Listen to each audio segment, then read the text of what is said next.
Japan में हमेशा से ही मछलियां खाने का एक जरूरी हिस्सा रही हैं और ये जितनी ताजी होती हैं लोग उसे उतना ही पसंद करते हैं। लेकिन जापान के तटों के आसपास इतनी मछलियां नहीं होती कि उनसे लोगों की डिमांड पूरी की जा सके। नतीजतन मछुआरों को दूर समुद्र में जाकर मछलियां पकड़नी होती हैं। जब इस तरह से मछलियां पकड़ने की शुरुआत हुई तो मछुआरों के सामने एक गंभीर समस्या सामने आई। वे जितनी दूर मछली पकड़ने जाते उन्हें लौटने में उतना ही अधिक समय लगता और मछलियां बाजार तक पहुंचते पहुंचते बासी हो जाती और फिर कोई इन्हें खरीदना नहीं चाहता। इस समस्या से निपटने के लिए मछुआरों ने अपनी बोट्स पर फ्रीजर लगवा लिए।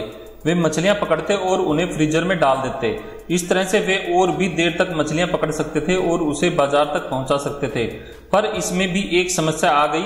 जापानी फ्रोजन फिश और फ्रेश फिश में आसानी से अंतर कर लेते और फ्रोजन मछलियों को खरीदने से कतराते।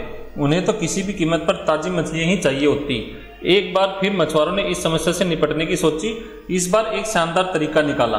उन्होंने अपनी बड़ी बड़ी जहाजों पर फिश टैंक्स बनवा लिए और अब वे मछलियां पकड़ते और उन्हें पानी से भरे टैंकों में डाल देते। टैंक में डालने के बाद कुछ देर तो मछलियां इधर उधर भागती, पर जगह कम होने के कारण वे जल्दी ही एक जगह स्थिर हो जाती। और जब ये मछलियां बाजार पहुंचती तो वे भले ही सांस ले रही होती, लेकिन उनमें वो बात नहीं होती जो आजाद घूम रही ताजी मछलियों में होती। और जापानी चक्कर इन मछलियों में भी अंतर कर लेते। तो इतना कुछ करने के बाद भी समस्या जस की तस बनी हुई थी।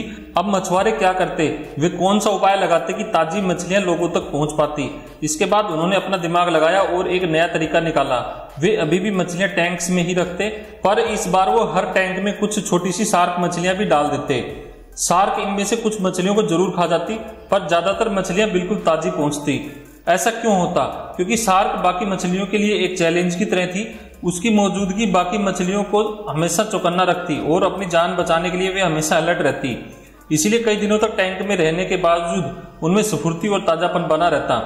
फ्रेंड्स, आज बहुत से लोगों की जिंदगी टैंक में पड़ी उन मछलियों की तरह हो गई है जिन्हें जगाने के लिए कोई शार्क मौजूद नहीं है। और अगर अनफॉर्चुनेटली आपके साथ भी ऐसा ही है तो आपको भी आपने लाइफ में नए चैलेंज एक्सेप्ट करने होंगे।